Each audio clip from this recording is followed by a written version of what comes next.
అందరికీ నమస్తే, welcome back to Sri Sai tutorial. April 2, 2023కు సంబంధించినటువంటి ఈరోజు న్యూస్ పేపర్లో వచ్చినటువంటి విద్యా ఉద్యోగానికి సంబంధించినటువంటి అన్ని అప్డేట్స్ గురించి పూర్తి వివరాలను అయితే మనం తెలుసుకునే ముందు వీడియోని చూస్తున్న ప్రతి ఒక్కరు కూడా తప్పకుండా లైక్ చేసేటువంటి ప్రయత్నం అయితే చేయండి. చాలామంది చూస్తున్నారు, వెళ్ళిపోతున్నారు, కానీ లైక్ను మాత్రం మర్చిపోతున్నారు. వీడియోని చూస్తున్న ప్రతి ఒక్కరు కూడా తప్పకుండా లైక్ చేస్తే ఈ వీడియో మిగతా వారికి కూడా రీచ్ అవ్వడానికి అవకాశం ఉంటుంది, నాకు కూడా సపోర్టివ్గా ఉంటుంది. కొత్తగా చూస్తున్న వాళ్ళు ఎవరైనా ఉంటే సబ్స్క్రైబ్ చేసుకుని పక్కనటువంటి ఆల్ నోటిఫికేషన్ బెల్ ఐకాన్ని క్లిక్ చేసుకునేటువంటి ప్రయత్నం అయితే చేయండి. ఇక మొదటి అప్డేట్లోకి వెళ్తే, ప్రవీణ్ను సెలవుపై పంపలేదేం? టీఎస్పీఎస్సీ కార్యదర్శి అనితా రామచంద్రన్ ప్రశ్నించినటువంటి సిట్, ఆమెతో పాటు సభ్యుడు లింగారెడ్డి పైన కూడా ప్రశ్నల వర్షం. గ్రూప్ 1 ప్రశ్నపత్రాలపైన ఇక్కడ వివరాల సేకరణ. తెలంగాణ రాష్ట్ర పబ్లిక్ సర్వీస్ కమిషన్కి సంబంధించి ప్రశ్నపత్రం లీకేజీ కేసు దర్యాప్తు కీలక దశకు చేరుకుంది. సంచలనం రేకెత్తించినటువంటి గ్రూప్ 1 ప్రశ్నపత్రాల లీకేజీ వ్యవహారంలో టీఎస్పీఎస్సీ కార్యదర్శి సీనియర్ ఐఏఎస్ అధికారి అనితా రామచంద్రన్ కూడా సిట్ అధికారులు అయితే శనివారం ఉదయం దాదాపు 2 గంటల పాటు విచారించారు. ఇక్కడ సిట్ ఇన్ఛార్జి అదనపు సిపి ఏఆర్ శ్రీనివాస్ స్వయంగా ఆమెనైతే విచారించడం జరిగింది. పరీక్షల నిర్వహణ వ్యవహారం అంతా కూడా కార్యదర్శి ఆధీనంలోనే ఉంటుంది. కాన్ఫిడెన్షియల్ విభాగం కూడా కార్యదర్శి ఆధ్వర్యంలోనే పనిచేస్తుంది. ఈ విభాగానికి ఇన్ఛార్జిగా ఉన్నటువంటి శంకరలక్ష్మి యూజర్ ఐడి పాస్వర్డ్ అనేది ఇక్కడ కొట్టేసినటువంటి ప్రవీణ్ ప్రశ్నపత్రాల చౌర్యం చేశాడు. అతడు కార్యదర్శి వ్యక్తిగత సహాయకుడిగా పనిచేయడంతో సిట్ అధికారులు అనితా రామచంద్రన్ అయితే విచారణకు పిలిపించినట్లయితే తెలుస్తుంది. ప్రశ్నపత్రాల తయారు నుంచి పరీక్షలు నిర్వహించే వరకు అనుసరించేటువంటి విధానం గురించి సిట్ అధికారులు ఆమెనైతే ప్రశ్నించారు. ముఖ్యంగా ప్రశ్నపత్రాలను దాచి ఉంచేటువంటి కాన్ఫిడెన్షియల్ విభాగంలో భద్రతా ఏర్పాట్లపైన ఎక్కువ ప్రశ్నలు అడిగినట్లు సమాచారం. ప్రవీణ్ గ్రూప్ 1 పరీక్ష రాస్తున్నప్పటికీ కూడా సెలవుపై ఎందుకు పంపలేదని ప్రిలిమ్స్లో అతడు 100కి పైగా మార్కులు సాధించిన ఎందుకు అనుమానించలేదనేటువంటి ఆరా తీసినట్లయితే తెలుస్తుంది. అవసరమైతే మరోమారు విచారణకు హాజరు కావాల్సి ఉంటుందని చెప్పి పంపించినట్లయితే సమాచారం. దీనికి సంబంధించిన అప్డేట్ అయితే చూడవచ్చు. దాని తర్వాత నెక్స్ట్ కనుక చూసుకుంటే, ఇస్రోలో 63 ఖాళీలు. ఇస్రో పరిధిలో ఇస్రో ప్రొపల్షన్ కాంప్లెక్స్లో క్రింది పోస్టుల భర్తీకి అయితే ప్రకటన విడుదలైంది. మొత్తం ఖాళీలు 63 ఉన్నాయి. దీనికి సంబంధించిన డీటెయిల్స్ ఈ రకంగా ఉన్నాయి. కావాల్సిన వాళ్ళు స్క్రీన్ షాట్ తీసుకునే ప్రయత్నం అయితే చేయండి. దాని తర్వాత నాగర్ కర్నూలు జిల్లాలోని ప్రభుత్వ ఆసుపత్రిలో కాంట్రాక్ట్ ప్రాతిపదికన కింది పోస్టుల భర్తీకి అయితే ప్రకటన విడుదలైంది. దీనికి సంబంధించిన అప్డేట్. అదేవిధంగా ఆదిలాబాద్ జిల్లాలో కనుక చూసుకుంటే, మహిళా సాధికారత డిస్ట్రిక్ట్ హబ్లో కాంట్రాక్ట్ ప్రాతిపదికన కింది పోస్టుల భర్తీకి అయితే నోటిఫికేషన్ విడుదలైంది. ఇంట్రెస్ట్ ఉంటే స్క్రీన్ షాట్ తీసుకునే ప్రయత్నం అయితే చేయండి. దాని తర్వాత, పేపర్ల లీకేజీలో మీ నిర్లక్ష్యం లేదా? కీలక బాధ్యతలు అవుట్సోర్సింగ్ ఉద్యోగుల చేతుల్లోన? సైబర్ ఆడిటింగ్ గుర్తించినటువంటి లోపాలు సరిచేయలేదేం? మీ పిఏలు గ్రూప్ 1 పరీక్షలు రాస్తున్నట్లు మీకు తెలియదా? టీఎస్పీఎస్సీ కార్యదర్శి అనితా రామచంద్రన్, సభ్యుడు లింగారెడ్డి పైన సిట్ ప్రశ్నల వర్షం. ఇద్దరిని వేరువేరుగా 2 గంటల చొప్పున విచారణ వాంగ్మూలాలు నమోదు. ఇక్కడ వాంగ్మూలాలు అయితే వారి నమోదు చేయడం జరిగింది. త్వరలో చైర్మన్ సహా మరికొందరికైతే నోటీసులు ఇచ్చేటువంటి అవకాశం అయితే ఉంది. టీఎస్పీఎస్సీ పరీక్ష పత్రాల లీకేజీ స్కామ్ పైన దర్యాప్తు చేస్తున్నటువంటి సిట్ శనివారం కమిషన్ కార్యదర్శి అనితా రామచంద్రన్, సభ్యుడు లింగారెడ్డిని అయితే ప్రశ్నించింది.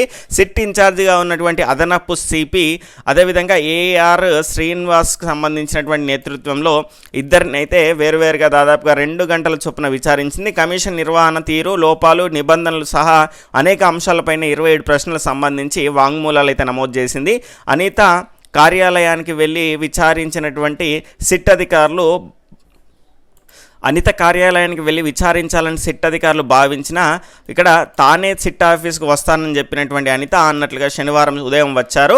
లింగారెడ్డి మధ్యాహ్నం సిట్ అధికారుల ముందు హాజరు కాగా ఇద్దరిని దాదాపు 2 గంటల చొప్పున ప్రశ్నించారు. ప్రశ్నపత్రాల లీకేజీ వ్యవహారంలో కమిషన్ నిర్లక్ష్యం లేదా అనేటువంటి అంశం పైననైతే ఇక్కడ దీనికి సంబంధించినటువంటి క్వశ్చన్స్ అయితే ఎక్కువగా అడిగినట్టయితే సమాచారం. జాగ్రత్తలన్నీ తీసుకునే ప్రవేశ పరీక్షలు నిర్వహిస్తున్నామని, కానీ కమిషన్లో పనిచేసినటువంటి సిబ్బంది లీకేజీ పాల్పడతారని ఊహించలేదని అనితా రామచంద్రన్, లింగారెడ్డి అయితే స్పష్టం చేశారు. నిందితులు కొన్నాళ్ళుగా వ్యక్తిగత సహాయకులుగా పనిచేస్తున్నందున ఏ సందర్భంలో వారిపైన అనుమానం రాలేదని సిట్కు తెలిపారు.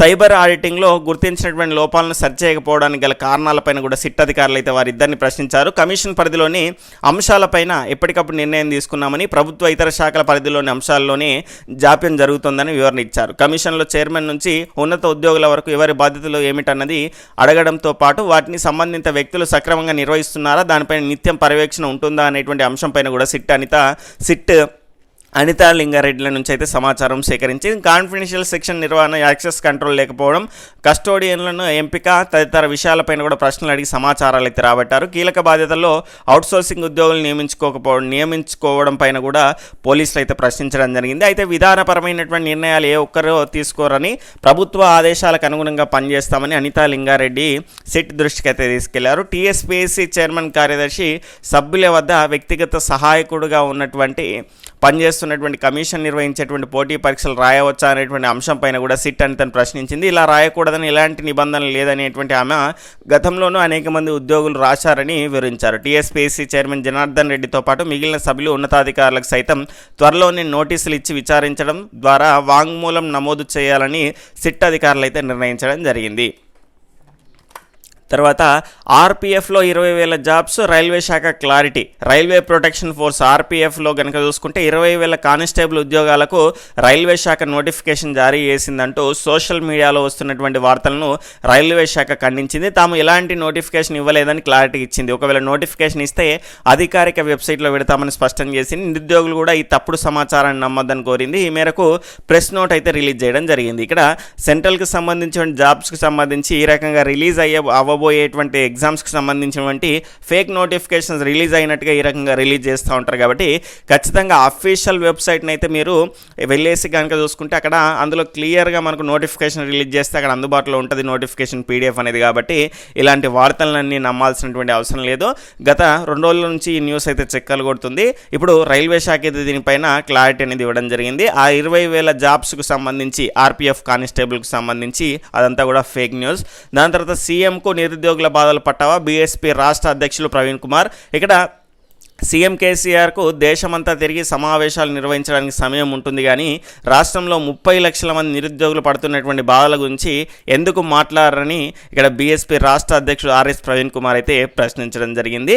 దాని తర్వాత నెక్స్ట్ మీ PAల సంగతి ఏంటి అనేటువంటి అంశం కనుక చూసుకుంటే ఆల్రెడీ మనం 2 పేపర్లో చూసాం కదా, అదే అంశాన్ని కనుక చూసుకుంటే ఇక్కడ హైలైట్స్ అయితే చదివే ప్రయత్నం అయితే చేద్దాం. వారి దైనందిన చర్యలు ఏంటి? కార్యదర్శి అనితా రామచంద్రన్, బోర్డు మెంబర్ లింగారెడ్డి పైన సిట్ పోలీసుల ప్రశ్నల వర్షం. ఆఫీసులో ప్రవీణ్, రమేష్ల కదలికపైన కూడా ఆరా. ప్రశ్నపత్రాల తయారీ, భద్రతా పరిపాలన పరీక్షల నిర్వహణపైన వేర్వేరుగా విచారణ. ఇద్దరి వాంగ్మూలం నమోదు. TSPSC పెద్దలను విచారించేటువంటి అవకాశము అనేటువంటి అంశం అయితే చూడొచ్చు. దాని తర్వాత రేణుక మహానుభావరాలు బెయిల్ పిటిషన్ అయితే వేసిందట, కొట్టేసింది నాంపల్లి కోర్టు. దీనికి సంబంధించిన అప్డేట్ అయితే చూడొచ్చు. A3 నిందితురాలుగా ఉన్నటువంటి ఈ రేణుక నాంపల్లి కోర్టు అయితే షాక్ ఇచ్చింది. ఆమె దాఖలు చేసినటువంటి బెయిల్ పిటిషన్ కోర్టు తోసిపుచ్చింది. తనకు అనారోగ్యంగా ఉందని, తన పిల్లల బాగోలు చూసుకునేవారు లేరని పిటిషన్లో రేణుక పేర్కొంది. పేపర్ లీకేజ్తో తనకు ప్రత్యక్ష ప్రమేయం లేదని, కేవలం నిరాభియోగాలు మాత్రమే చేశారని ఆమె కోర్టు దృష్టికి అయితే తీసుకెళ్లినటువంటి అంశం అయితే ఇక్కడ చూడొచ్చు.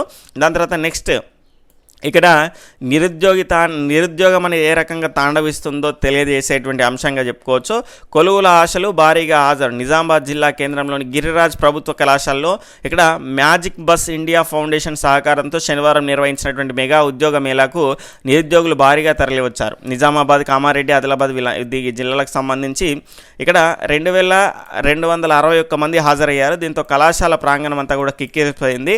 ఇక్కడ దీనికి సంబంధించినటువంటి ఇక చూడండి ఒకసారి చిన్న జాబ్ మేళా ఉన్నదంటే ఎంతమంది హాజరయ్యారో ఇక్కడ చూసేటువంటి ప్రయత్నం అయితే జరుగుతుంది. తర్వాత సికింద్రాబాద్ తిరుపతికి సంబంధించినటువంటి వందే భారత్ను 8 ప్రారంభించినటువంటి ప్రధాని మోదీ అనేటువంటి అంశం అయితే చూడొచ్చు. ఆల్రెడీ మనకు ఒకటి వచ్చేసింది, దాని తర్వాత మరొక ట్రైన్. కాబట్టి ఖచ్చితంగా ఈ వందే భారత్ ట్రైన్లకు సంబంధించినటువంటి ప్రశ్న కరెంట్ అఫైర్స్లో రావడానికి ఎక్కువ అవకాశం ఉంటుంది. నిరుద్యోగుల సమస్యలపైన కలిసి పోరాడదాం. బండి సంజయ్, రేవంత్ రెడ్డిలకు వైఎస్ షర్మిల ఫోన్ చేసినట్టయితే మనకు సమాచారం అయితే వస్తుంది. దాని తర్వాత కనుక చూసుకుంటే ఈనాడు ప్రతిభలో సమముఖాల సమూహం అనేటువంటి అంశంతో గణాలకు సంబంధించినటువంటి ముఖ్యమైనటువంటి పాయింట్స్ అయితే ఇవ్వడం జరిగింది. దాని తర్వాత నెక్స్ట్ 8-9 తేదీల్లో SI తుది పరీక్ష అనేటువంటి అప్డేట్ అయితే చూడొచ్చు. తెలంగాణ రాష్ట్ర స్థాయి పోలీస్ నియామక మండలి ఆధ్వర్యంలో SI, దాని తర్వాత ASI తత్సమాన ఉద్యోగాల తుది పరీక్షలు 8-9 తేదీల్లో నిర్వహించన్నారు. దీనికి సంబంధించినటువంటి వివరాలను నియామక మండలి చైర్మన్ వివి శ్రీనివాసరావు శనివారం అయితే విడుదల చేశారు. దాని తర్వాత కనుక చూసుకుంటే ఇక్కడ 8వ అంతర్జాతీయ యోగా దినోత్సవం అనేటువంటి అంశాన్ని అయితే చూడవచ్చు. ఇక్కడ 2022 ఇక్కడ జరిగింది, 2019లో ఇక్కడ జరిగింది అనేటువంటి అంశాన్ని అయితే చూసుకోవచ్చు. దానికి సంబంధించినటువంటి థీమ్లను కూడా మనం అయితే ఇక్కడ చూసుకోవడానికి అయితే అవకాశం అయితే ఉంటుంది.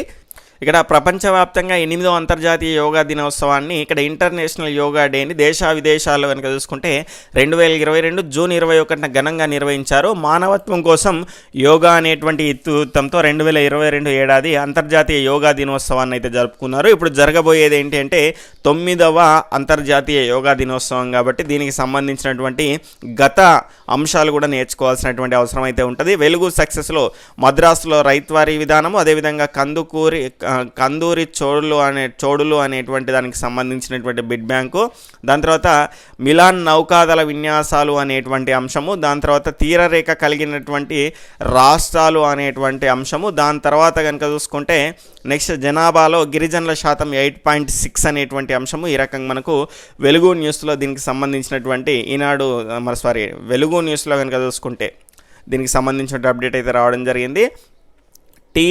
టీఎస్ఆర్జేసీకి సంబంధించిన సెట్ దరఖాస్తు గడువు అయితే పెంపు చేయడం జరిగింది.